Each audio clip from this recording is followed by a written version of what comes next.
This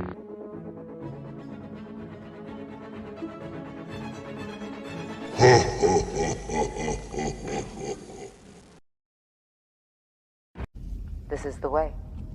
This is the way. This is the way. Where the fun begins. Are you ready for some football? What's up, everyone? Welcome to the AFC Shakedown here on the BUCS Sports Jedi Network, which hosts BUCS Sports Jedi. Kev, I got the fellas in the building. Let's go real around quick and say hello and good evening. Let's go right to Curtis. Luke, Curtis, how are you, buddy? I'm doing good. I'm tired. It's a long week, but I'm happy to be here, guys. So get ready for my Dolphins going to the Super Bowl, right? And let's bring in Mr. Trevor. What's going on, Trevor? How are you? Pretty good, man. All good. All right, the man who is there with the stare, the one and only Mr. Juan. What's up, Juan? Chilling. I'm in a way better mood than last week, obviously. Dancing on cloud nine. Cloud nine. And of course, we'll say hello to everyone in the chat. So salute to everyone in the chat, from Steven to Scott and many more that are watching us. Don't forget to hit that like button and subscribe to all our different platforms on all our different AFC East Showdown participants. Let's get right into it. Week 7, ladies and gentlemen. We have the primetime game. The Philadelphia Eagles hosting the Miami Dolphins in Philadelphia, the city of brotherly love. And Miami found out there is not much brotherly love in there. Curtis, this game, give me the good, the bad, and the ugly. The ugly is, I said, if Eichenberg plays, we're probably going to lose by 14 points. And we probably would have lost by less than that, or maybe even done better if it wasn't for this crazy refs. But, I did a blockers per pass number, and it was like we had 6.8 blockers on every pass, and they only blitzed 4 times. And so that was like a real critical factor. Our offensive line was just beat up. They were able to do what they had to do. And then the refs kind of came in and made a lot of, fog of war over it. I'm not too concerned. I kind of knew that was going to happen. I thought they fought harder than I thought they would have. And then there's always the excuse of the refs. So I'm not really broken down by it. This week and the next week is now a critical games, but we were just beat by a more physical team and maybe the Zebras, but All right. Now I'm gonna go right to you, Juan, with the Zebras, and you're watching the game from the looking from the outskirts. No penalties for Philadelphia whatsoever. I mean, what was your thoughts of the game, and you have any comments on that? Because I know you have a really good point on this. There were at least 5 penalties that should have been called on Philly. Not even introducing, the little quick snap offensive line penalties that they've done since Nam, that they never want to call on Philly, no matter who's on the team. Those pass interferences, there's like 2 of them. I believe one of them was for Tyreek. Another one was on their 3rd string receiver. I forget his name. They didn't call them at all. James Bradbury, I think, was on both of them. They should have called on him easily. Just to say at the very least, these refs, this might be an all-time low for how bad the refs are in NFL. Every week we have like 3 or 4 games where we're like, what in God's name are these guys seeing that we're not? In terms of the game, it went as, like Curtis said, how I figured it would. Since Philly doesn't really need to blitz, their front 4 is sensationally good, and their defensive tackle position is arguably the best in the NFL. That was going to kill a weak and injured interior line that Miami has. So they even only ran the ball 12 times because they basically had no choice in the matter. They're too powerful up front for that team, so we saw this coming. And when you really disrupt the rhythm of Tua, it's usually a problem. They actually did better than I thought they would, but still, the result was the same. Oh, they're killing them. I should have known this was going to happen. I'm looking at that. Tommy is doing the boxing matchup, so I just wanted to get that there with the Tyson Fury. We are going to try to push and stall the Buffalo Bill talk when Tommy gets here. So just that you know, we're not ignoring, because Tommy's not here, the Buffalo Bills, but we want what a great representative to talk about the Bills is the Bill guy himself, Mr. Tommy. So we're gonna push it as back as possible. I know he wanted us to go on and wanted to delay a little bit, but we had to wait. And we know he's gonna be there because I think that's Fury's gonna knock out Agani quickly, and hopefully he gets on there and he can get back on and talk about the Buffalo Bills. Now I go to Trevor. Trevor, I'm gonna ask your thoughts on the game as well. And could there possibly be a brewing there with the NFL refs? I don't know. Take it away, bud. I mean, we complain about the referees every single week. The NFL's not going to do anything about it. It's not going to. There's no incentive for them to stop it because we're still going to watch the games no matter what. So first of all, the fact that Philadelphia got no penalty whatsoever is ridiculous. It's ridiculous. But, you know, it's not going to do anything. It's not going to change anything whatsoever. Overall, I expected Philadelphia to win this game anyway. I took them in the game anyway. I felt that they were the more physical team overall, and they showed that. But yeah, the referees, it's gotten worse every single year. But it's not gonna do anything unless the NFL goes how the Premier League does in Europe, how they penalize their officials for egregiously bad calls, what they do over there. Until then, they need the same thing over and over again. Get full-time rest, which they won't because I don't understand how a group of billionaires don't want to pay for full-time rest. It's bullshit. But, you know, other than that, it's going to continue to happen. Who knows? It may happen to your team. It may happen to anyone else's team. Who knows? But, yeah, that was really bad. Yeah, that was a bad take there. Watching that game, I watched most of it. Myself, you know, I think what is it? Was it a unanimous panel last week that picked the Eagles? I believe, Curtis, you took your Dolphins, of course, knowing that that's your team. But I said if Eichenberg's in, they'll lose by 14 points. Okay, all right. So pretty much we had the Eagles winning this game here. We saw a little bit of injury there. We saw Waddle go with a back injury out of the game. Tyreek came out a little funky there, and Miami's now a lot of injuries. But what better person to tell us about the injuries here coming out of that game than Curtis himself? Curtis, give us a health report on your Dolphins. Most of the stuff is nicks, like it's not going to take the major injury was Isaiah Wynn got a quad injury and he says he's got a long road. And so that puts Lester Cotton, who's a third stringer in a starting position.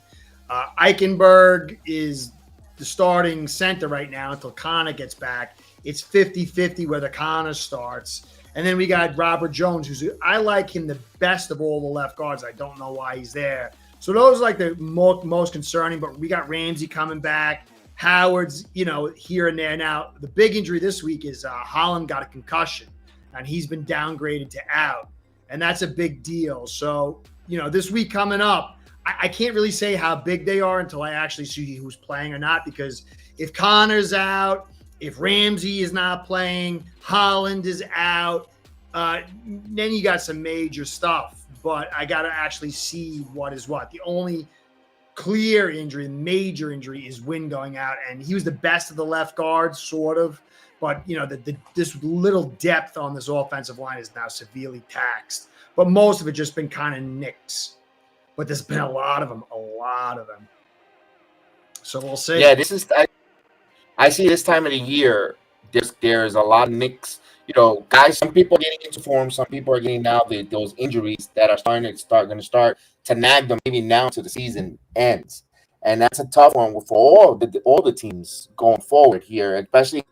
And it's interesting because we'll get on that in a minute. We'll get on that pretty soon with Tuesday being the NFL trading deadline expiration. Yeah. But before we jump on that I want to talk about the Buffalo Bills falling to the New England Patriots. And first and foremost, I want to congratulate Mr. Bill Belichick on his 300th win and becoming closer to Shula and climbing up the board there.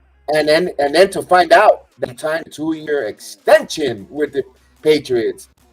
Trevor, your thought on the extension and your coach winning 300? Well, congratulations to him when 300 during the game. It was inevitable to happen. I didn't think it was going to happen. And the game against the Bills. But, you know, congratulations to him already. As far as the extension is concerned, as I told Juan last week, welcome to purgatory. Welcome to purgatory because I haven't seen anything changing after this. But yeah, I mean, don't get me wrong. Bill Belichick, one of the greatest coaches of all time. He deserves his respect as far as what he's done for the Patriots and for the league as a whole.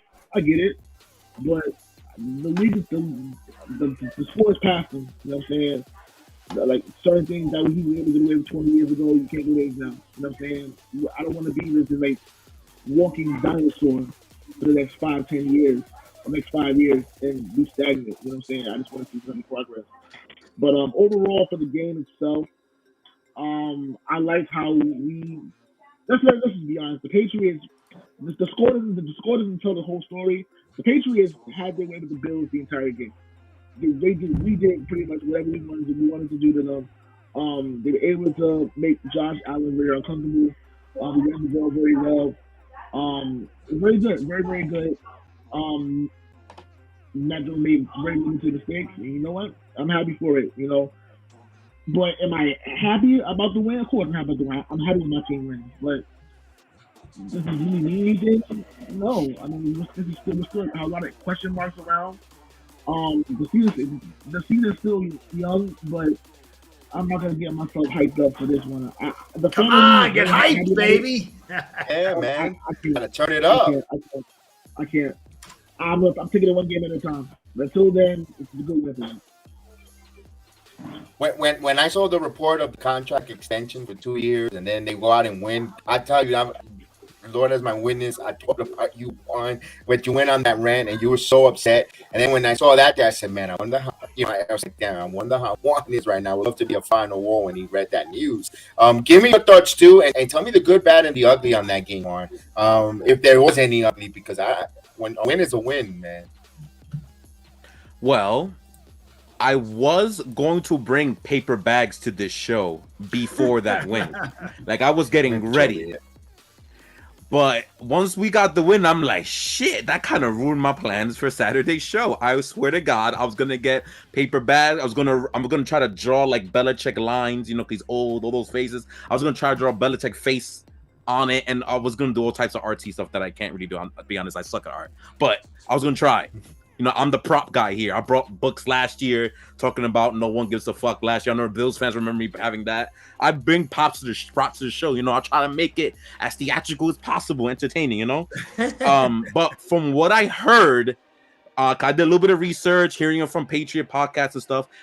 Him getting extensions on the yearly is not foreign. This actually happens more often than not.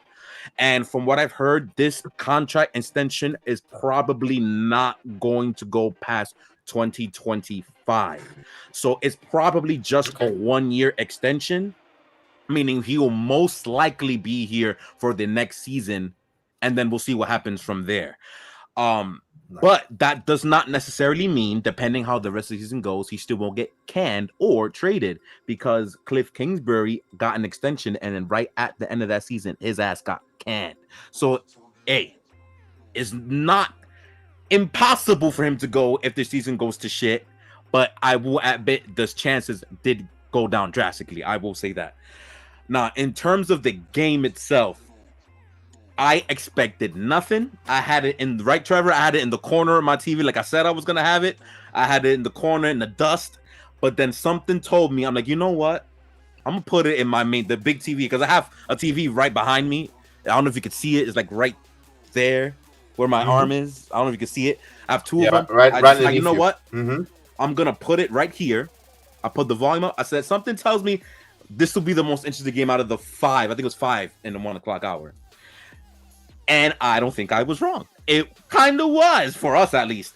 They went hard in the first drive, which is not foreign. They've done it almost every game. They'll go quick on the first drive, get the field goal. I'm like, okay, I've seen this before. But then Josh Allen, was it the first or second play? He throws a pick to Jabril Peppers. I'm like, hold up. What's happening here? They got a turnover. We don't get those. Then I believe, if I'm not mistaken, they scored right after that. I'm like, hold up. Wait a minute. I see energy. I see passion. I see people who actually give a fuck because I didn't. I'm dead because I did not see that at all in the last 2 games. Even Mac himself was hyped. I haven't seen that in 2 seasons. So I'm like, oh my God, this team actually gives a shit. There might be something going on.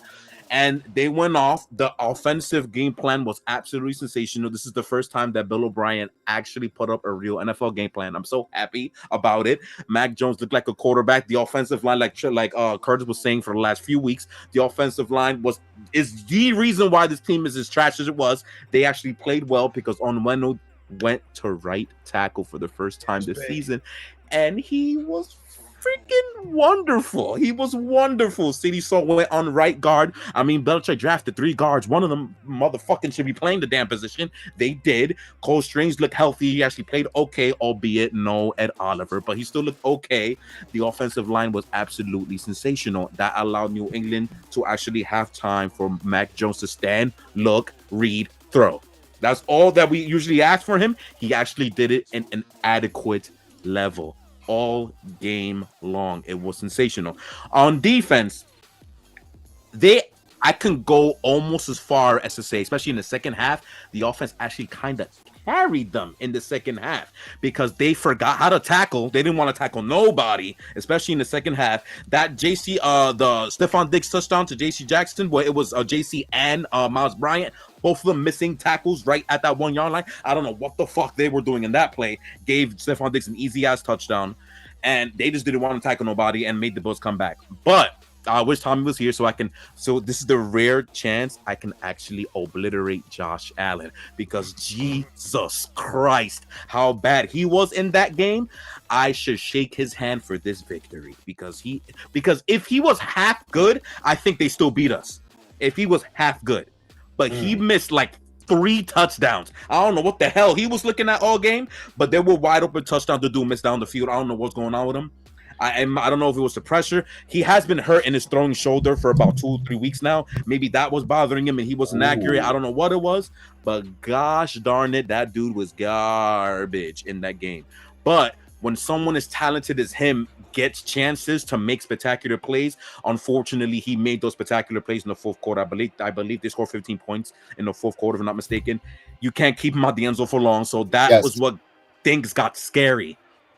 But Mr. McCorkle had a second game-winning drive of his career against an actual NFL team, not the 2021 bum-ass Texans. He actually got a game-winning drive. He was absolutely sensational. And speaking of refs, the refs tried to take that drive away from him because you remember they tried to throw a illegal man downfield penalty on that first drive where Ramondre got like 40 yards. I don't know if you remember that. They tried it, but they actually, I think New York said don't do it, and they didn't. Thank you, New York. They almost got hosed there, but it was fine. Mac went in, hit this beautiful third down pass to, I believe it was Hunter Henry, and a huge third down conversion down at the red zone. Then Mike Gesicki with that touchdown on National Tight End Day. Apparently, everything has a holiday for some reason. Right there. Oh, my God. I'm not going to lie. I became a big-ass fan, and I wanted it for Mac so bad. I said, dude, throw that touchdown pass for you, bro. Just for you. Just for you. Just to show that you got something, bro. Something. He did it, and I was so happy. And then I got over it. Man, I haven't seen this in like a year. Yeah, man. I haven't had a reason to get hyped for almost 2 years. You know what I'm saying? So it's going to come out. But it ended on Monday because now I thought, and I'm like, where the fuck was this for the last few games? I understand we had injuries. In the offensive line. I get it. But it's the Raiders just lost to a backup quarterback who played in some Division II school I never heard of a day of my life. They just fucking lost to the Bears last week, and it wasn't a loss; it was an ass whooping. That's the Raiders that we lost to the week before. So where the fuck was that? Where was this against the Raiders? If they beat that game, we're right next to the Jets, right next to them, to try to fight for a 7 seed later down the line. But 5, to me, is too much to come back from. So I'm with Trevor. I'm not getting hyped. Like, seriously hype. I am not falling into it either. I'm going to sit back, take it one game at a time, and still gonna blame Belichick for everything and hope we lose all the games still. I'm still gonna do it. We probably won our Super Bowl. I'll take it. I think that's long enough for Tommy to try to come in at some point. I try to take like 10 minutes. I think I did it. There you go. Let me ask this. Let me ask you this: is that a broken clock scenario?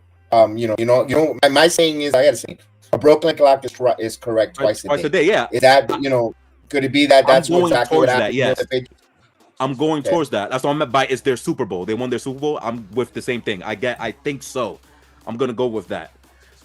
Yeah, I know. Right, Scott, so dude, if we win tomorrow, I'm gonna be happy and mad at the same time.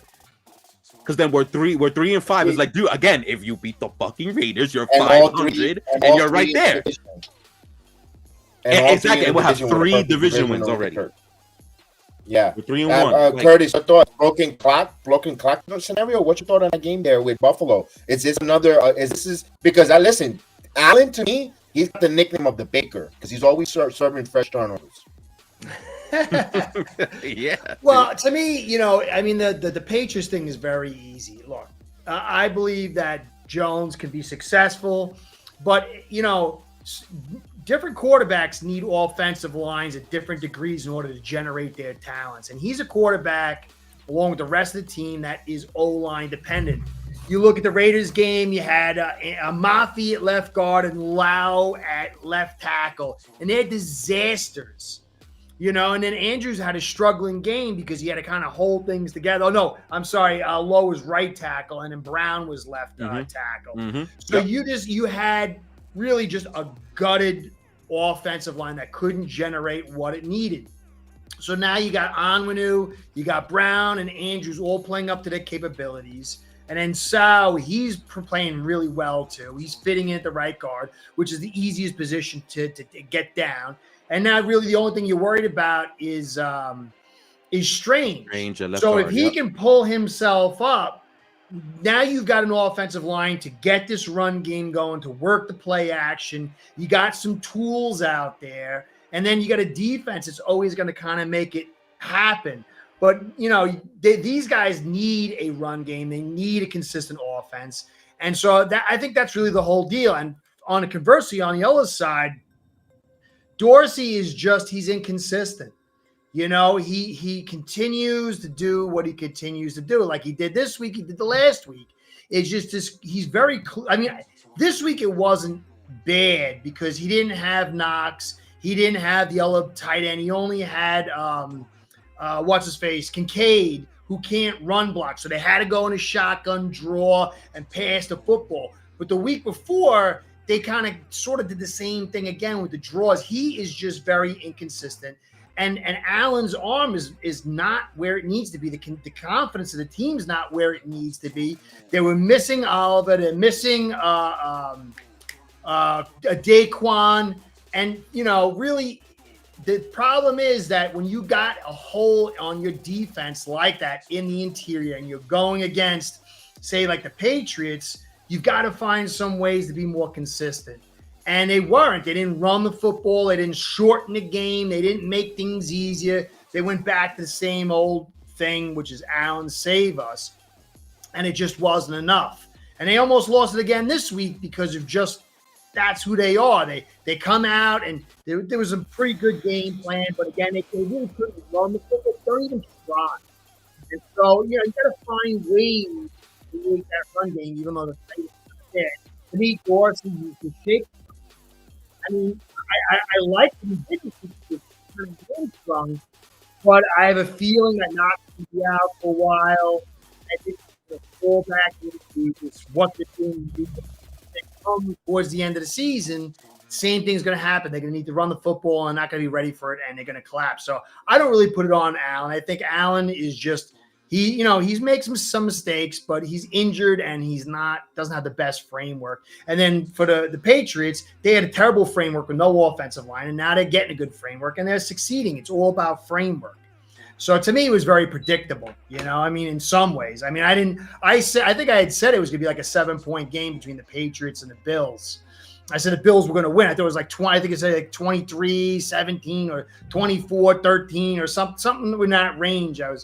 But they shocked me. I didn't know Oliver was going to be out, and I thought I didn't know if Dorsey was going to go full Dorsey, and I didn't know they were going to move Onwenu to right tackle. And once you got those two tackles, that opens everything up because Ramondre Stevenson is a dang good back. And once you get that going, it kind of opens stuff up. But they almost screwed it. The Patriots almost screwed it. They almost dropped it a couple of times. And to me, that's the thing. It's like Dorsey is the inconsistency. I don't know when this guy's going to get mentally stable to call the right game plan. I don't know. It's there, but we'll see. Shaky bones. And then with the Patriots, if they would just go back to, even when they don't have Brady all the time, they could just play smart football, mistake-free football. They would have gone to the playoffs probably last year and this year, but I just don't know what the inconsistency is. So that's my whole thing. All right. And we just saw there, I'm looking at the stats. I know numbers could be misleading, of course. You have to watch the game to really put a stamp on it. Bills outrushed. Actually got outrushed 96-81. So Buffalo did not really have much of a running game. 81 yards. And a pass almost right there. 268 for New England, 258 for Buffalo. And the time of possession, New England usually dominates with that when they want to win. But here they even lost the time of possession, 32 minutes to 27 minutes, and they still came up with that. You know what? That's an impressive victory. I said it here last week. Those divisional games are not going to be won by over 10 points. They're usually going to be a one-possession game comes down to, and that's what we got. We talk about certain swing plays that could happen, and maybe Buffalo, a break here or there might have gone ahead and being New England, but not today, not that Sunday. I think also that special. I think they actually played a little. Let me ask you guys. You guys watch them in and out. You think there was a little special giddy up trying to get Bill the 300 victory? Nah. No? I think those players are all they wanted to do is they wanted to win just think about how terrible it's got to feel when you're like 6 games in and your season's over. Especially when you're like the Patriots, these players, they get the money and all that stuff, but you got to take all that pain week in, week out, and your season's over. I think that they just said, look, this is a make or break point. The Patriots got 2 make or break points. They got the Bills game, and now they got the Dolphins game. If they can make those 2 things, they put themselves in that point. To me, I think if they can get to 9 or 10 wins, then they have a legit shot to make the playoffs. And if they keep beating their division opponents, it lowers that top end number where they don't need 13 wins and 12 wins and whatever else. And, as the season gets, colder and uglier, it kind of puts them in a more conducive environment. And you got Judon coming back at some point. So, it's a shame. I love to see them lose, but it's a shame. Just imagine if Gonzalez was still in, Jack Jones was still in, or not? Is it Jack Jones? Marcus Jones. I don't know. One of the Jones. Yeah, Marcus Jones. And then I said Gonzalez, Marcus Jones, and Judon. What this team could have been like if they didn't have all these injuries. But they're here now, So I just think that they want it, man. They want it. It's like I think there's a lot of that stuff doesn't really play out too much. Sometimes it does, but I think they just want it for themselves. Yeah, we shall see that. We could say week 8 is going to be like a crossroads for a lot of different teams in our division. I'll give you the stands here. Let me put the stands real quick on how we stand currently right now. As you can see, Miami is at 5-2, Buffalo 4-3, New York 3-3 on a bye, and of course New England 2-5. Just think, if they bounce to the ball football here and there, we're talking about all these teams bunched up in first place. Let's say Buffalo would have slipped on that banana peel and lose to the Giants, or the Raiders game. And then for us Jets, we might say, we should have been the Patriots, vice versa. But it is what it is. You are what the records say you are.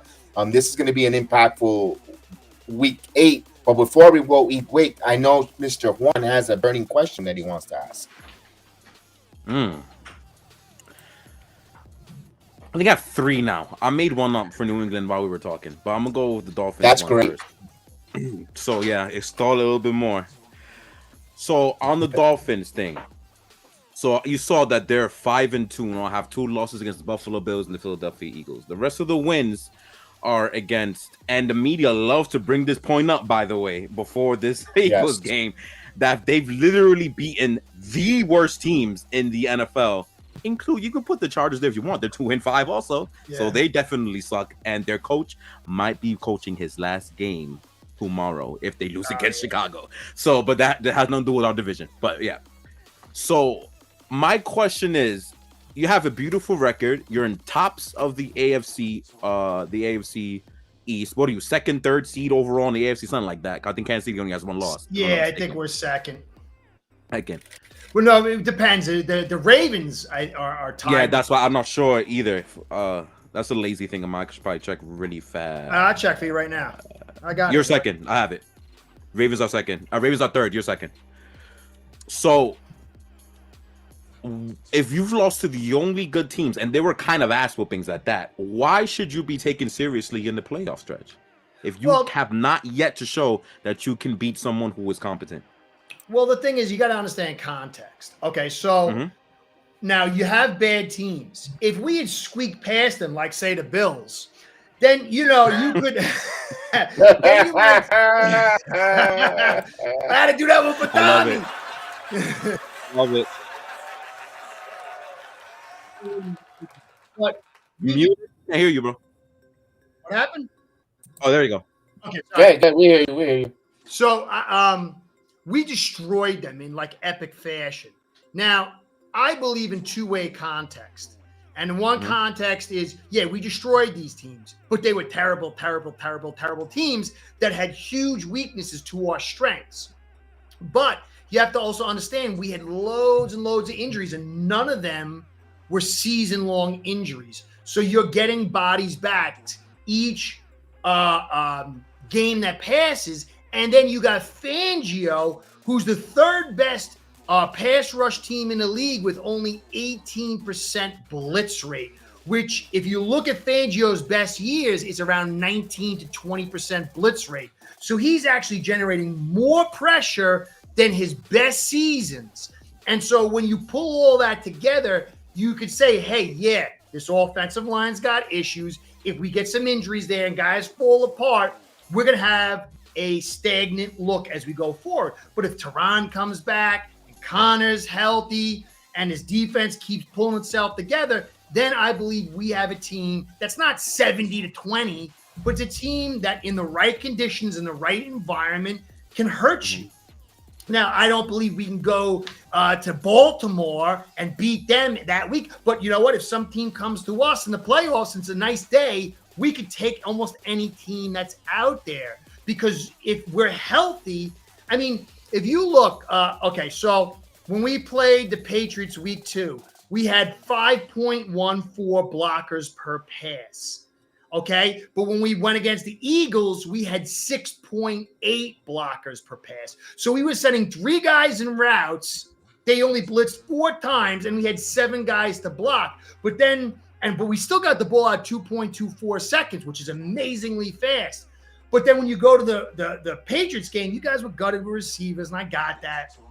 But we only used 5 blockers for the most of the day, and we got the ball at 1.98. Now, we struggled a little bit in the run game and all this, but we're missing guys on the line. So you put Teron there, you put Connor there, and there's a guy called Robert Jones, is like a city Sal. I've been calling for him to start for 2 years. 330 pounds. He struggles on the zone stretch, but he's not getting blown up. And if you take Jones, Connor, and Hunt, you have a giant, formidable inside zone running game, and you add a physicality that this team doesn't have, and then you add Teron. So these are all projections. I got it. But when you put it all together, you got to say, hey, you know what? It's not a squeaker team. It's got these components, and they're coming together, and let's see what happens. Now, we lose to the Jets, the Patriots, and we lose to the Chiefs. Then we're talking. To me, I said we're going to lose to the Eagles. I didn't care about the Eagles. We beat the Patriots. We put a knife in them like Nosferatu to Bill Belichick, and we end the Patriots 2023 season. And then we can go to the Chiefs, and we beat the Chiefs, and then we're tied for first place. And then we go to the bye. So 2 more games, and then you wrap that whole 9-game schedule up, and then you make your eval. That's the way I see it. Do you guys buy that? Hmm? Do you guys buy that? You two fellas, Kevin, Trevor. To me, I'm gonna let Trevor go because Trevor's been quiet for a bit. Go ahead, Trevor. I don't think it makes a difference, honestly.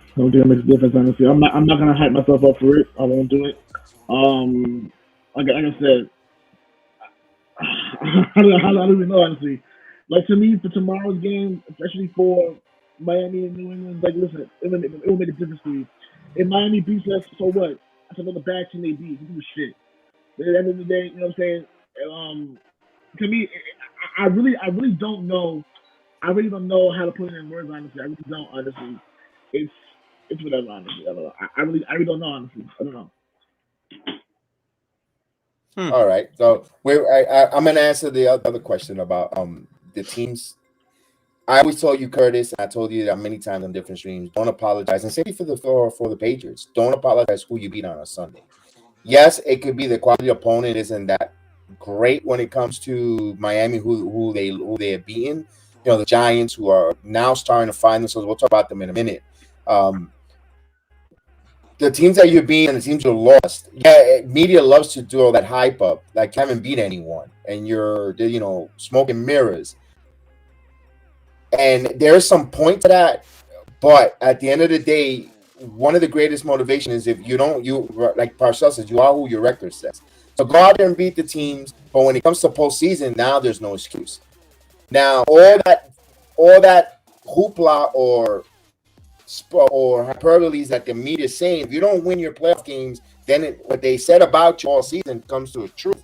That's kind of like a little bit of a mind game, because players going to start thinking about that. Damn, people are saying that we're paper champs, we're mush, and now it's funny how the psychology of sports. That's why they have sports psychologists, because of all this crap that we're going through, all the criticism.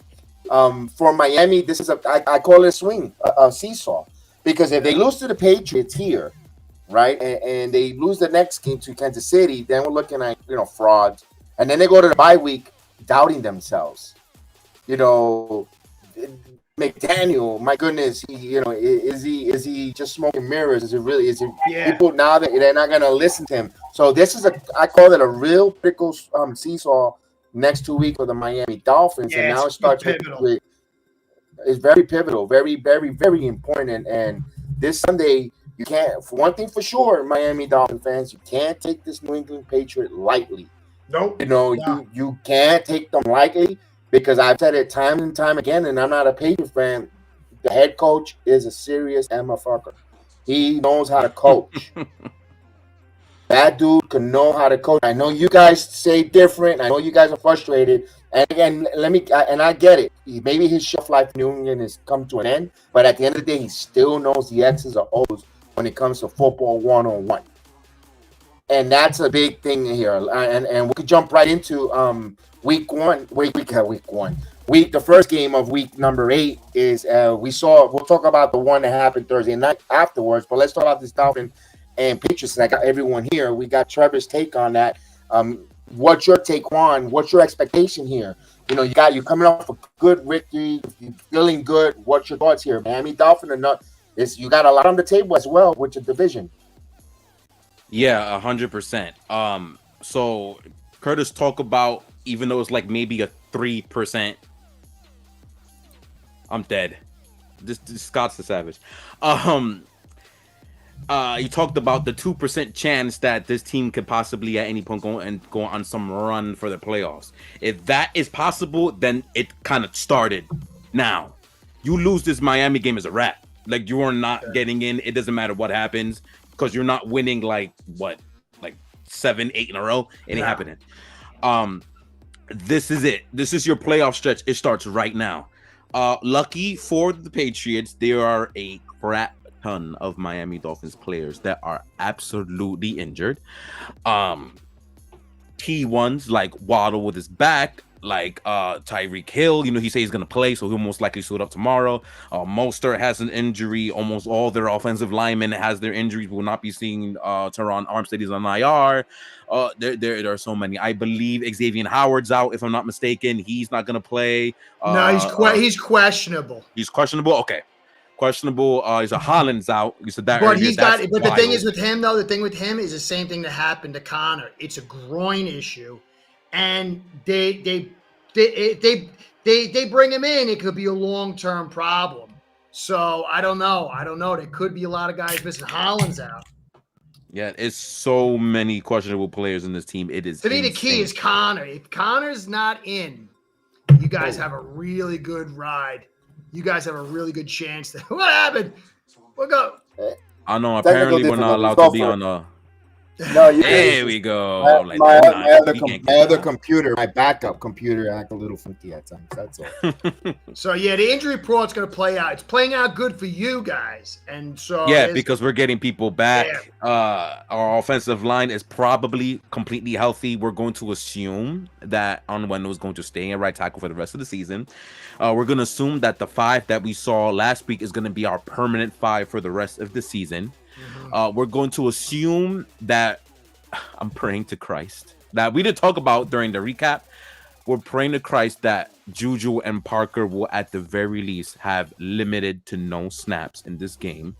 The main receiver should be Kendrick Bourne, Pop Douglas, and plug in Taekwon at third receiver, plug in anyone else that's not those bastards at third receiver with the tight ends, including Farrell freaking Brown. You're finished with Parker? I hope. I doubt it, but I hope. Because he's so goddamn garbage, I hope. Really? But he only had I think 20. He had not 20, I'm sorry. He had 2 or 3 snaps last game, if I'm not mistaken. He looked like he was doghouse, and I'm praying to God that that's permanent. Only red zone trips. I'm hoping that he's in. Play your best players. That's what the things that we've been waiting for all season is play your best players. Those 2 receivers, Bourne and Pop Douglas, should be playing 100% snaps at receiver at all times.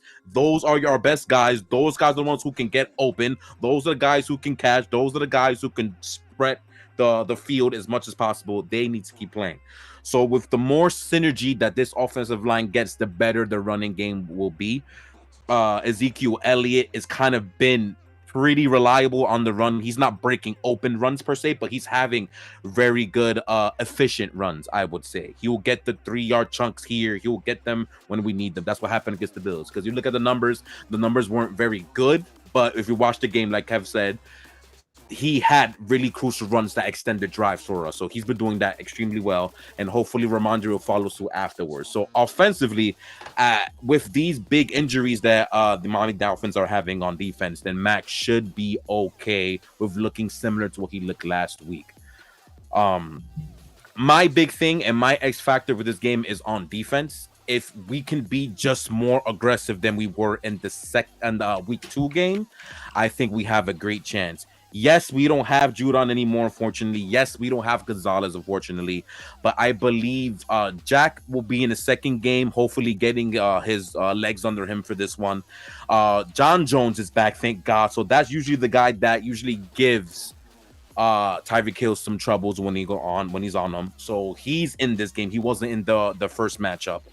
JC Jackson's here, who's looking similar to what he looked like in 2021. Not as good, but close. So thankfully, that's happening well. And Jabril Peppers has been nothing short of spectacular the last 5-6 weeks, even when we were down in dumps. So things are looking a lot better for us. Like Curtis said, while they're losing players and it's looking bad, we're gaining them and we're looking better. So I like our chances. Are we going to win? I am 100% not picking us to win a damn game ever again. I said it last week. I ain't going back. I am picking Miami, no question, to win this game on the gutter. I will go 24-21 Miami Dolphins at home, praying that my jinx will continue and we will somehow come out with this game. But Miami goes 24-21. I'm seeing Miami. And it looks like maybe a rainy day too. if I'm not mistaken. Yeah, I'm seeing what you're doing here. The George Costanza reverse psychology. I like it. Yeah, I got some stats for you on Trevor. I got some stats for you. I did a breakdown of statistics. The last 2 times that Tua has played the Patriots with McDaniel, 2022, time to throw 2.66, 2 seconds, 0.66. This year, 23, 1.98. Blockers per pass in 22, 6.3. Blockers per pass in 22 was 6.3. In 23, it was 5.14. Then it's the run support. Last year, you had 65 and 2.8, so it was a 20-7 loss.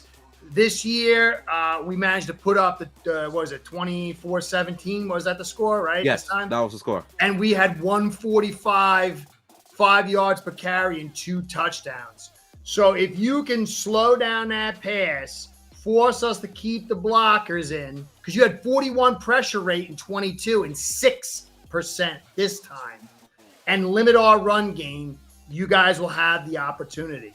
I just don't know. Context comes in. I think that was part of the scheme. Because remember, we had like the 3 safety thing, and everybody was back so much. I think that was a big reason why those pressure numbers are so low, which is my point. I hated that. You had no choice, though. That around. Yeah, you had no choice, though, because you didn't have the corners. You had to play high zone coverage and play over and keep everything in front. There was just nothing. You had the fact that Belichick did that and kept us to that low number. Really, our offense was stagnant until that one big run at the end. It was unbelievable what Belichick was able to do with a limited hand. Now, this week, though, being at home, to me, it's about Connor in or not. That's because if Connor's in and Jones is next to him, we're going to bully you inside.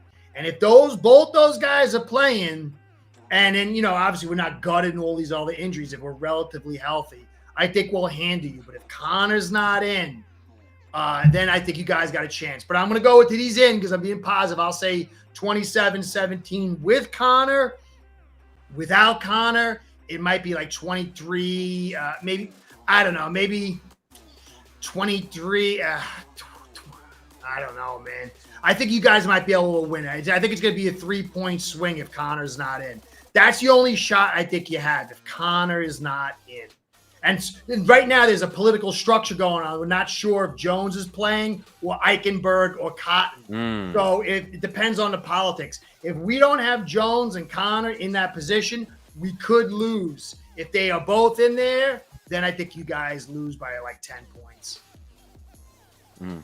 I wanted to give a quick shout out to Scott and Jose joining us in the chat. Go ahead, Curtis. Sorry to interrupt you. I don't know when you're almost done and you continue. I don't want to jump all over you there, my friend. You're bringing us some good. You're bringing good stuff. That's what we do. We talk over each other, and then some guy goes, "Oh, I gotta stop." and you know what? This is the all New York panel. New Yorkers. That's true. Yeah. and by the way, we're waiting for Tommy. He's still doing the fight, the Tyson Fury fight. He doesn't have explosive diarrhea, but he's doing the fight. He's on another stream. But thank you, Scott, for the super chat. I have that. I would have. All right. This is a big game. I'm going to ask this question. Bernie, let me give you my thoughts real quick on this Patriot Dolphin game. This is the second game here. Let me ask myself, who's going to make a better adjustment after seeing for game 2? And knowing what they have out there, I think New England does. Because, again, Miami a little banged up. I think they can make the right adjustment. They're playing well. They're playing inspired to at least get another win after that Buffalo Bill. And what's in stake for them for the division, these division games are always going to be another one. Again, a white knuckle back and forth. I could see New England winning in certain scenarios, like you said, but I think Miami just has enough talent to just squeak out a victory. I'm taking Miami to win barely over New England in the last second or the last drive. They'll win and take over that game. I think that's what's going to happen. Hey, Uche's out for you guys. He was out last week too. Oh, that's not good. I thought he was in. Yeah, so I take that there. And let me ask this question. I wanted to ask this question to you guys. It's a two-part question to do. I'm pretty sure I'm going to get two different answers. For New England, you guys win on Sunday. Do you look, trading deadline is this Tuesday. Do you look to move Schuster if you can, and those wide receivers, like you can't stand them, move them for some 7-round pick or future picks, whatever they can, and do you add or do you try to get them out? Go ahead.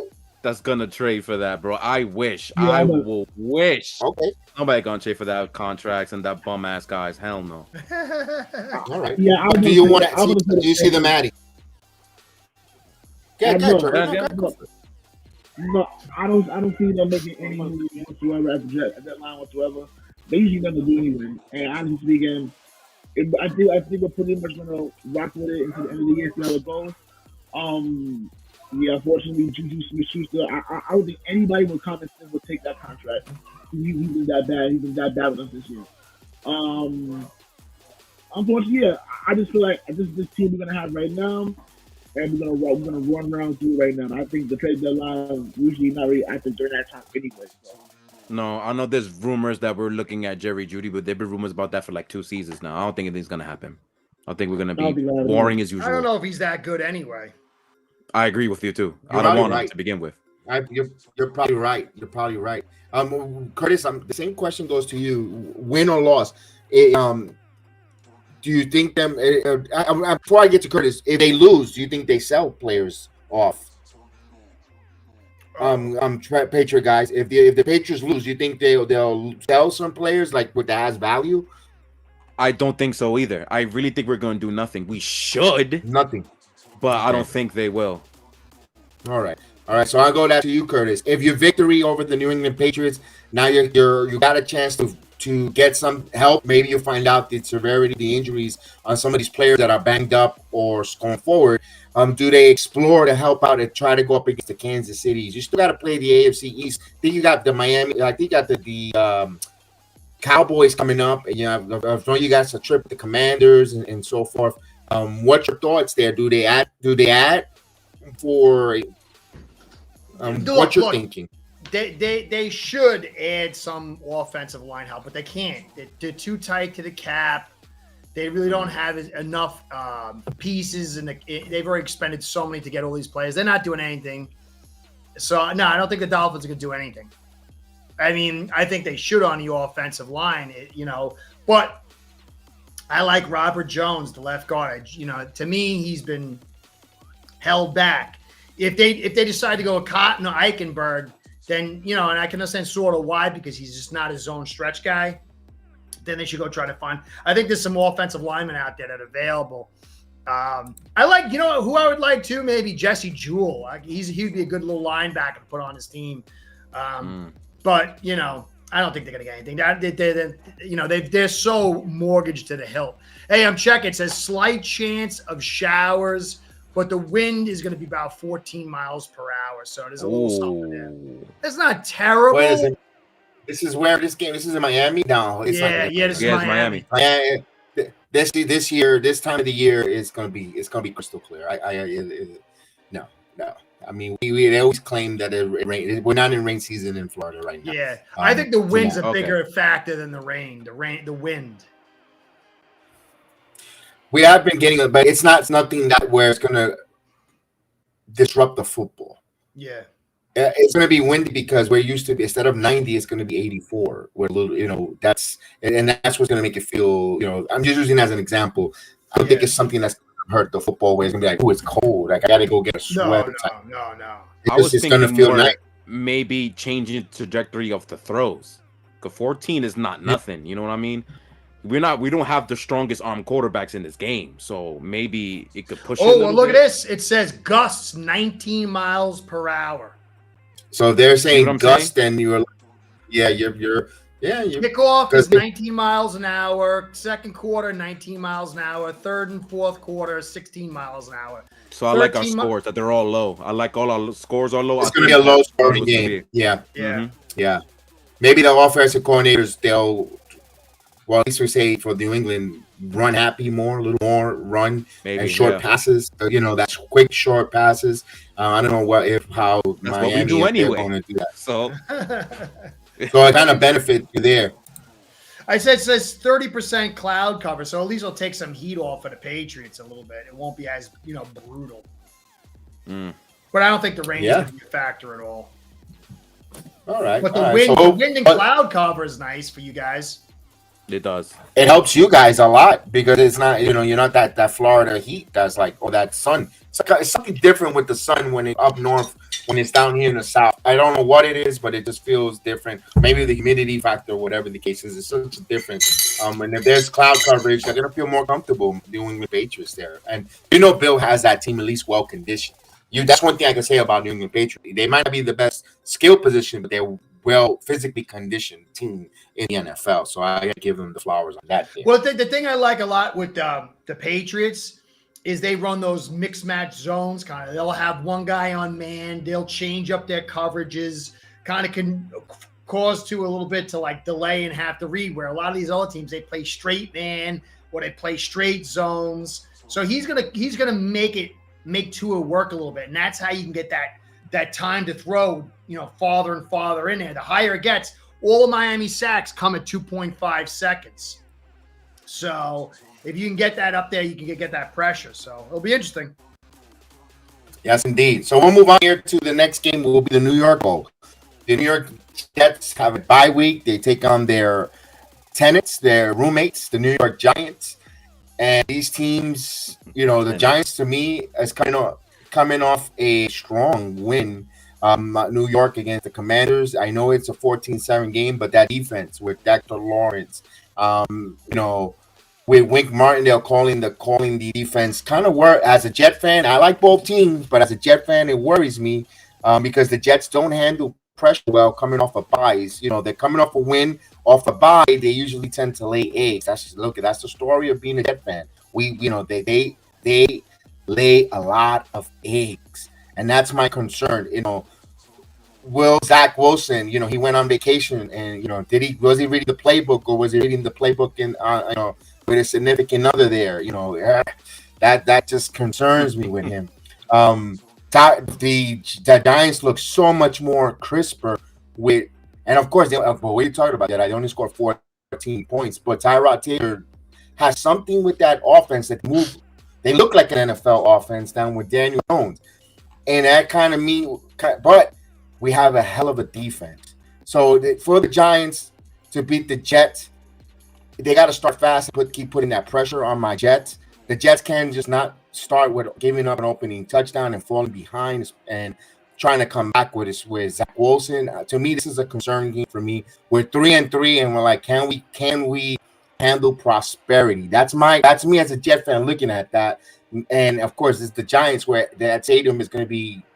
It's going to be mostly Giant fans. To be honest with you, let's face it, they won more and they are more louder right now than the Jets. Hate to say it. To me, I'm worried. It's just a game that I'm a little worried. Usually I'm cocky, I'm peacocking here when whoever they play against, any team, but this Giant team just concerns me because they're playing at the right time with Wink Martindale, knowing the guys there. Collins is turning out to be a pretty decent, and so forth. So, what you guys thought? Well, I think I'm asking you a question about the Jets. What's going on with now? Is Verituck out for the season? Yes. Oh, he's done. It's not a short-term IR. Oh my God. No, he's done for the year. Oh, that's brutal. What a good player, man. What happened? Ooh. What was the injury again? It was no fudge. Not the Achilles, but a slight tear in his calf. Oh man. Ooh. So, yeah, you guys, that offensive line is looking terrible. Mitchell, Schweitzer, McGovern's playing poorly. Tittman's not playing well. Becton's not playing well. That's, this is two bad offensive lines going. It's really interesting when you think about it. Yeah. He's ferocious. You got Williams, and then you got Lawrence. Beasts inside. It's like, but, Tyrod Taylor is the better quarterback. So it's going to be a real interesting game. But that, Or with the Giants, I'm gonna throw a little bit there. They brought in Justin Pugh from pretty much retired, playing much more better. Than the Jets, I find that their offensive line is getting cohesive. They're running the ball better, of course, and I feel that they're getting there's literally getting more continuity. You know what? I'm watching them play by play, doing the watch-alongs, and I'm seeing that statistically wise they could be it. But when you look at the eye test, they're getting a little better. They're guys are knowing when to hit the chip block, when to move, if they're move the guard, and getting accountable for their men, for the speed rushers. So with everything they're gelling. Maybe they'll gel at the right time mid-season where they're going to be a much improved, better offensive line. Will there be a top 10 offensive line? I don't think so. But they're going to be good enough where Jets might be a problem. And I think the Giants as well, but I think the Jets have a better offensive line than the Giants going into this game. And you know what? The Jets show me that they've got guys that rush the passers from every angle. Again, I love to tell their names over and over, from Jermaine Johnson to the Quincy brothers, Quincy Williams and Quentin Williams. I mean, and they just keep Clemens. They keep bringing Franklin Myers. I mean, you name it, they keep, C.J. Mosley. And now that they showed us that they have a good secondary as well with depth, they're dangerous. And the Jets are the second least team that blitzes in the NFL, and they get to the damn quarterback. Yeah. So just think when they could start blitzing, if they want to, they're going to be a problem.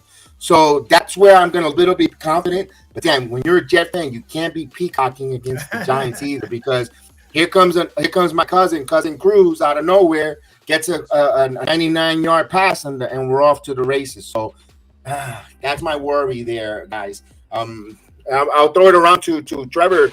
You're living in New York, Jets and Giants. I know you're not going to watch it, but I know you're rooting into probably a Big Blue team, Big Blue tomorrow. Ew, no. This game is actually very tough because a lot of things you mentioned. First of all, I want to say that the New York Giants, as far as Brian Daboll calling plays the last couple of games, where he's calling the plays and Tyrod Taylor playing, they've been able to move down the field a lot more fluently, a lot more cohesive. So I like how they're moving offensively. Defensively, especially the last two games, they've really stepped up as well. With a lot of the Jets offensive line issues there, even though I still think that the Jets will, the offensive line will be able to have Breece Hall run the ball pretty decently. I don't think the Giants front seven will be able to do much damage. They'll make them comfortable with Zach Wilson, but I think they'll be able to run the ball a lot more easily. I think the Jets should. I think the Jets to win this game. I'm kind of like in between, I don't know, but I'm going with the Jets to win this game. I think that their defense is going to really contain Tyrod Taylor a lot. The offensive line is really, really bad. Even though Justin Pugh has been playing well since he came off the street, literally. I think that Quentin Williams and Quincy Williams, I think that front seven is going to have a pretty good day. I'm taking the Jets to win this game 20-17. All right, 20-17. All right. Let me go to Juan. Your thoughts on this game? First of all, if Zach Wilson doesn't turn the ball over, which he hasn't, they're going to be in success to win. But if he starts turning the football over, it's going to be a long day, Juan. That's what I was going to go at. It really does depend on whose running game comes out the best, and if whose quarterbacks are going to be turning over the football. And it sounds like rudimentary stuff, no shit, but it's literally what this game, that's how tight this game is going to be, that those two specific things are going to matter for both teams. Tyrod Taylor doesn't really mess up, so their advantage for when it comes to turnovers on the Giants' favor. And if they can get Saquon going early, I think the Jets have a problem. I looked up, they're around 20th or so on rush defense. So that is a chance for that to happen. But I trust the defense of the Jets way more than the Giants. Giants defense isn't necessarily negative. It started off negative, but they've obviously gotten better over the weeks. If they can get Breece Hall going, and if Zach Wilson continues the stretch that he's been going in and just managing the game perfectly well, I love the Jets in this game. 24. I will give them 24 points. I'm gonna go 17. I'll give the Giants 17 points. I think that'll be my final score, which I think might put that game in an over. I thought it was gonna be an under. That actually might put them in an over. But if Zach starts turning over that football, then I like the Giants in like a 14-10 matchup instead. So those are the two games I'm juggling around. But I trust the Jets more, so I'm going to go with that Jets prediction instead. But I can totally see the Giants taking this game from them too. Totally. It's very close. Very gritty.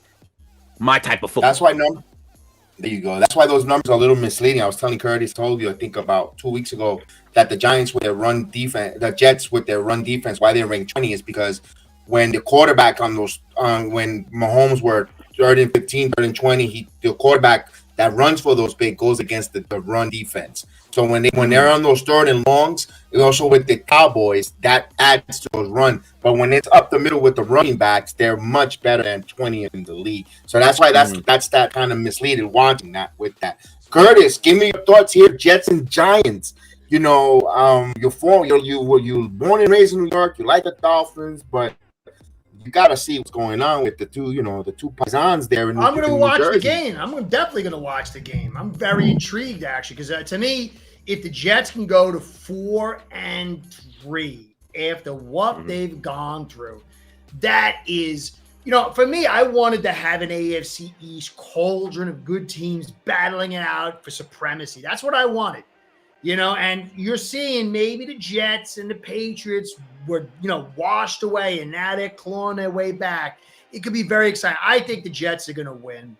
To me, Tyrod Taylor is the better quarterback, but he doesn't have the guys to throw to. He's going against a better secondary, a shutdown secondary. And for me, what I like is Mekhi Becton and Mitchell. One's big and one can run block, and the Giants suck at stopping the edge runs. The corners can't do it. The ends can't do it.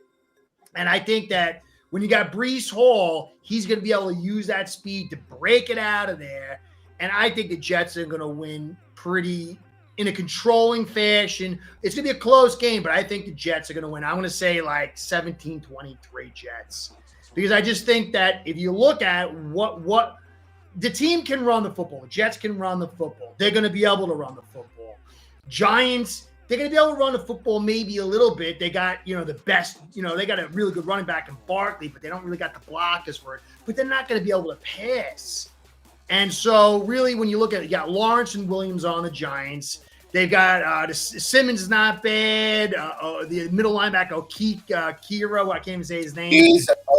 Okeke is very, very good.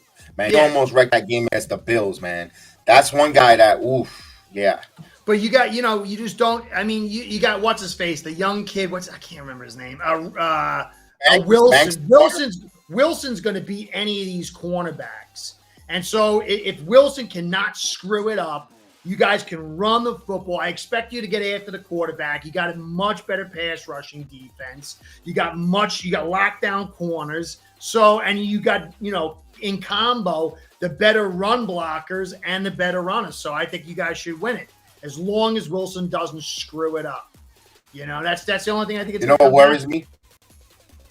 Curtis, what worries me? Guys, what worries me is that I think the head coach and the offense and the coordinators are better than what we got. Dable and Wink Martindale. Agree with that, yes.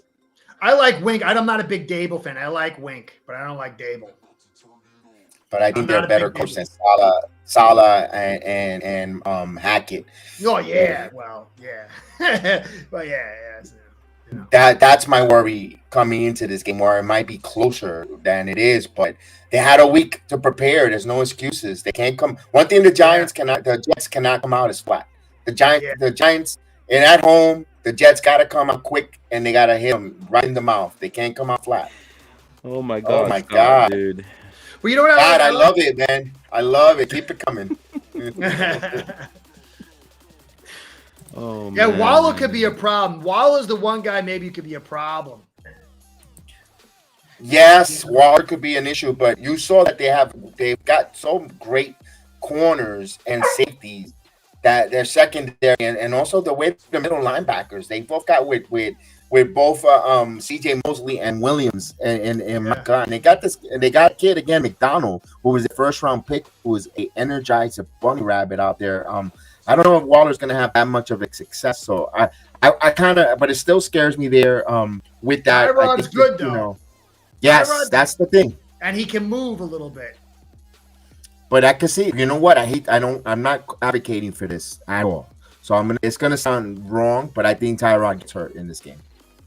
I'm not wishing it. I'm not condoning it. I'm just saying I have a bad feeling that he might get injured in this game. I think, he's just gonna go for one of those scramble and he's just gonna get walloped. That's my theory. I think that might happen. And then who the hell are they going to go with? I know Tommy DeVito is not a bad, but he's not. He's wet behind the ears. So we'll see there. Tyrod goes down. It's over, man. Forget it. Oh yeah. But that kid Tommy DeVito is not going to be. Is not a bad quarterback for the Giants. So I'm just saying. But I'm not saying he's going to go out there and going to change things all around. But it's not a bad quarterback there. But only time will tell there. So let's talk about Week 8. And of course, since Jose has been here, Scott, and maybe Tommy that could hear us from the porcelain throne. Good job on them beating the Tampa Bay Bucks there. They went out there and they hosted the Bucks on Thursday night, get that victory. Although, man, I think that's why Tommy's on the ball there, because it kind of was a little squeaking the butt cheeks there with a lot of shenanigans at the end of that game. Juan, you saw that there. You thought Tampa was gonna pull it out there with all that shenanigans. Yeah, if Godwin turned his head around literally like half a second earlier, they have a chance to tie the game. And there's a picture I saw where they were like a double, like holding, I believe it was Mike Evans right in front of the ball. So they could have called PI there and gave Tampa Bay the ball to one, but they didn't. So it definitely got squeaky there. I watched the whole game though, and it's like, I saw this coming. The Bills started off slow. Josh threw another one of those interesting interceptions he likes to do nowadays, where he threw it right at a blitzing Antoine Winfield and the ball popped right into a Tampa Bay defender. I was laughing. I'm not gonna lie, I was dying laughing. So all the things that they like to do early games, it was happening, but I never one time sat there and thought Tampa Bay had a chance to win the game. I'm like, Tampa's offense has been dog shit for the last, I think, 3 weeks, including Thursday now. They're not going to move the ball against this Bills pass rush. It's not going to happen. They're one of the worst running teams in the league. They're not going to be able to give Baker Mayfield any type of coverage. It's fine. Like, the Bills will be A-okay. They did almost screw up the game at the end there, but once Tampa Bay took, I think it wasn't like 10 minutes off the fourth quarter to score that one drive, I'm like, they're going to be fine. I was at my girlfriend's house at the time. I left. I'm like, I don't have to finish this game. I'm good. Like, that's the Todd Bill Bowles. got it. Yeah, man. Exactly. It's Todd Bowles. Like, why he's still there, I don't know. But it's Todd Bowles. From the Jets. You had him. You're right. I forgot about that. So, yeah, it was no doubt Bills going to win that game. It's a good game they needed. Now they have 10 days to prepare for the next opponent, which I don't know who it is yet. But they have 10 days to chill out. Bengals. Ooh. They got the Bengals. Depending what happens tomorrow, that is a huge game. Buffalo's going to enter some tough schedules now. All the powder puffs, all the cream puff teams are pretty much almost done with them. So they're going to have a gauntlet there. That's going to tell their season there on that. Trevor, your Thursday night thoughts there with the Tampa Bay and Bills. I know Tommy was smiling, but he had those cheeks clenched. What's your thoughts on that Thursday night game?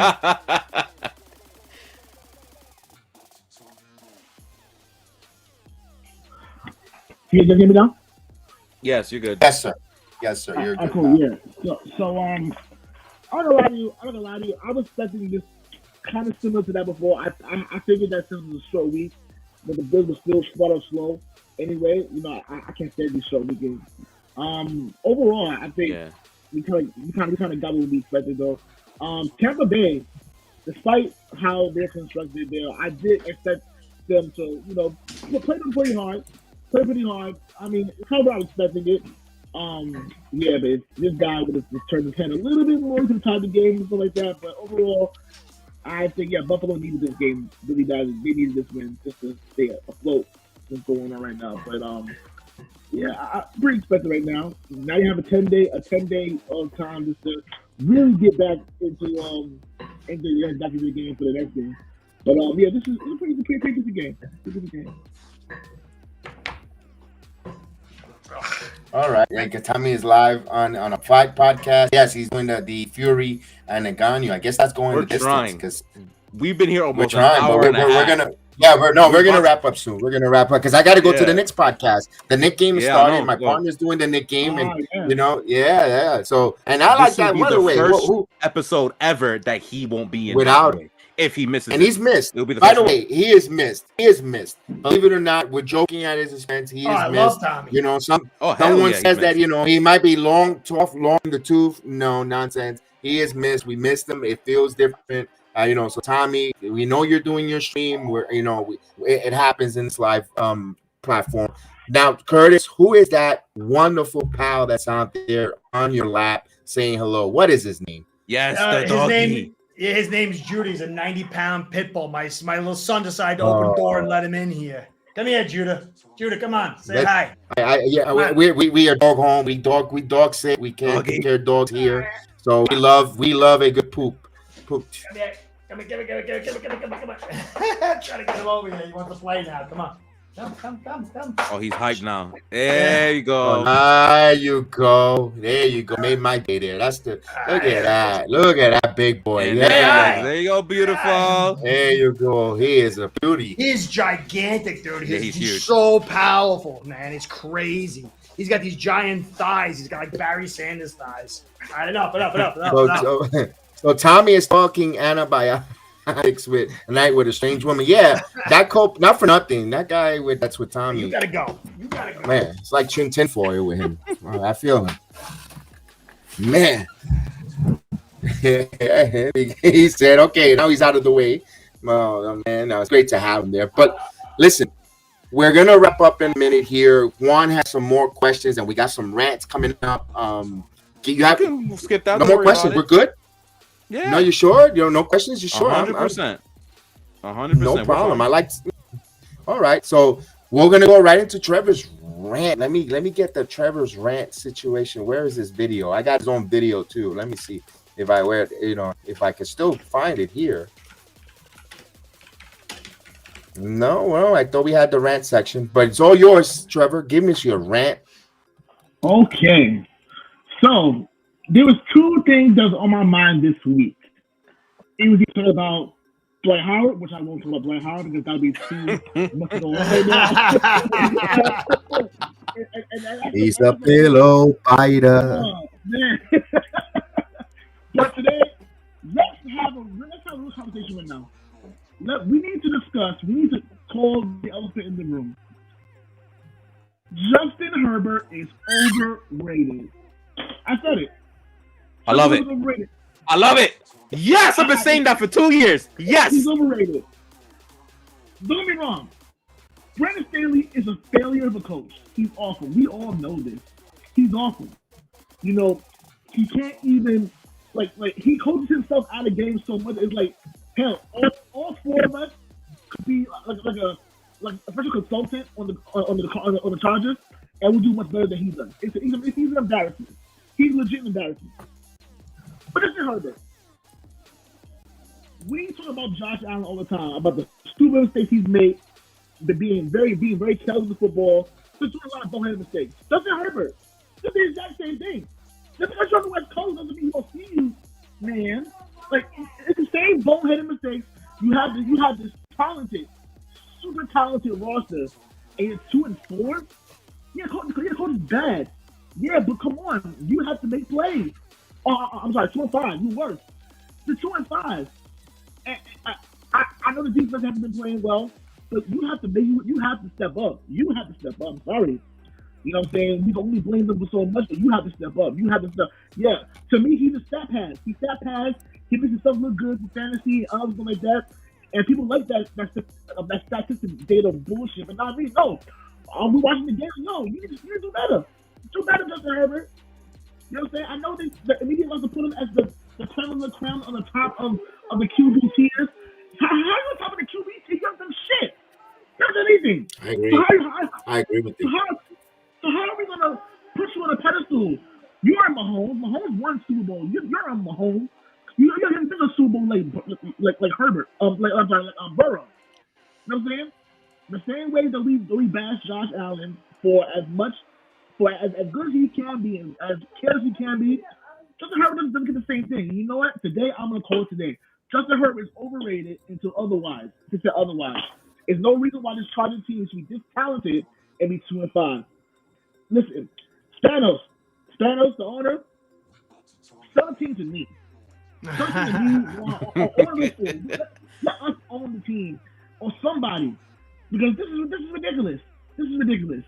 That's my rant. It's really been bothering me the last week. So Justin Herbert's overrated. I'm sorry. I agree with you. Justin Herbert, he is 2 years. He is a Mahomes. He's not a Mahomes, but he's a Mahomes. That's what he is. Yes, exactly. You know what I mean? I mean, my God. I mean, he's and I don't know at this point of his career, even if they bring an offensive coordinator, it's going to be or a new coach with an offensive coordinator. I don't know if they're going to get him out of bad habits. So he might be a product of mismanagement of quarterback of styles and bad coaching, and he might be ruined. He might turn into the Sam Darnold of the modern day era right here. Sam Darnold could be a backup here, and he might. Guys, I don't know what you think on Curtis. You think there's any life or savior there for the Duck? He sucks like a duck, but you think he's still good, Herbert? Hey, look, it goes back to framework. Jones, rookie season. Whoa. Then he gets bag of donuts year 2, and he's garbage. Year 3, he gets O'Brien, and now he's like, he sucks. And now he's trying to figure it out, and he's getting good. 2020, he's the worst ever. Then he's got the 3 OCs. He's got the worst ever. Then he's got the terrible line in 21. He can play, but he can't stay healthy. And now he's playing awesome. He's staying healthy. It's all framework. He went from a very West Coast style to an Air Coryell style, a transition. They can't run the football, and they got a terrible head coach. The guy is going to be successful when he gets the right parts around him. I mean, remember Mahomes when he was in the Super Bowl and he got destroyed. Is he really that good? Both of his starting tackles were knocked out. So it's really just framework. I think the guy will be fine. I don't know in a big game if he's going to do the big time stuff, but I think the guy's going to be successful. I've watched him play the way he can move and throw the football, but he needs a run game. He needs a coherent team, and he doesn't have it. And so they got to get somebody in there to give him the right system. I don't think this Air Coryell offense fits him. He's regressed. And so we saw a rise of his success. And people are talking, how good is he? How good is he? And then he changes his offense, and now he's struggling. Everyone says he sucks. I just think it's a hype factor. I don't know. I don't know what he'll do in the big games. But this guy's a talent, and he's better than most of the quarterbacks in the league. If you gave him to me and let me build an offense around him, he would do good. You know what I mean? It's the same thing with Allen. Remember, Allen was unbelievable. And now he's got shaky bones, and they're like, really, is he as good as as they say he is? Coaching is the most important thing in any sports. It's the most important thing in the NFL, more than any other sport. And quarterbacks are the most dependent position in the game of football. So I need to see Staley get fired. I need to see a competent staff take over, and then I can really judge it. But for me, watching him, the kid could play. I said Tua could play in 2020. I said he could play in 2021. I said he could play in 2022. I said he could stay healthy in 23. I just think it's framework. And you have a guy like Mac. Mac is the perfect example. He had McDaniel, who's a jackass and not a good head coach, but he's a brilliant OC. And when he matched with the guy with the skill set that fit him, he did well. Then he got Joey Bag of Donuts, and he was a disaster. And then with O'Brien, he's been a disaster, and you're seeing some signs of life. I think the same thing with Herbert. I think he'll be fine. Hopefully they pull the trigger, because more and more bad habits he gets from a terrible coach, or a walking talking zombie on the sideline. He's going to get bad habits. He's going to be walking with the dead. All right. So with that said, this is the AFC Shakedown. We miss you, Tommy. I know you're calling a hell of a fight there. I believe Curtis. Get me if I'm wrong. I believe you're hosting next week. I am. But we'll double check. We'll double check with Tommy. So we know that there. So until then, may the sports be with you. This is the AFC East. Tell us where they can find you there first and foremost, Curtis. And then we'll know the deal. They can find me here in AFC East Shakedown, whether it's in my place, your place, or Tommy's place. Hayes per head at YouTube. And that's pretty much it for now. Gentlemen, Juan, where can we find you there? That's Trevor's job. There you go, Trevor. Hype it up. Where can we find you guys? You can find us on Facebook, the Facebook Message group, Sports Dynasty. Be part of the conversation. We have a lot of stuff going on there as far as like topics and stuff like that. So yeah, just come in and show yourself. There you go. Make sure you follow everyone. Make sure. Thank you again, Scott. Thank you for the super chat. Thank you, Jose. Thank you, everyone that's watching. Those that are going to watch us later on the video streaming as well, or later on. And I hope you guys enjoy this program. We always trying to strive to do excellence, and we'll see you next time. Good luck, everyone, tomorrow. Enjoy the games, and may the sports be with you. Peace out. Thanks again.